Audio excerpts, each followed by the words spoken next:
అంటే కృష్ణుణ్ణి ఏం అడగాలి? ఏం అడగకూడదు. ఏం అడగకూడదు. అప్పుడే ఆనందం దొరుకుతుంది. ఎందుకంటే మనం ఏదన్నా అడిగామనుకోండి, కృష్ణుడు ఆ కోరిక నెరవేర్చేసి ఆయన సైడ్ అయిపోతాడు.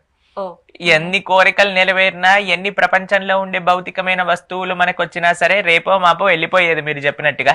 కానీ శాశ్వతమైన వస్తువు ఏదన్నా ఉంటే అది కృష్ణుడు మాత్రమే. కాబట్టి కృష్ణుడికి ఏం అడగపోతేనే మనం శాంతిగా ఉంటాం. అందుకే ఇందాక చెప్పాను, భుక్తి ముక్తి సిద్ధి కామి సకలాశాంత్. భుక్తి అని అంటే కోరికలు అడిగేవాడు, ముక్తి అంటే ముక్తినివ్వమని అడిగేవాడు, భుక్తి సిద్ధి అనిమ లగిమ ఈషిత్వ వసిద్ధ ప్రాకామ ఇచ్చ ప్రాప్తి ఈ సిద్ధులు అడిగేవాడు కూడా అందరూ దే ఆర్ ఆల్ అశాంత్. ఎందుకంటే ఇంకా కావాలి, ఇంకా కావాలి, ఇది అయిపోయింది ఇంకేదైనా కావాలి, ఇది అయిపోయింది ఇంకేం కావాలి.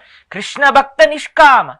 కృష్ణ భక్తుడికి ఎటువంటి కోరికలు ఉండవు. తండ్రి మారోబి రాకోబి జో ఇచ్చాతో, నువ్వు ఇచ్చావా ఓకే, నువ్వు ఇయ్యలేదా ఓకే, నీకు తెలుసు కదా నాకేం కావాలో. ఏం కోరికలు లేవు, ఏమి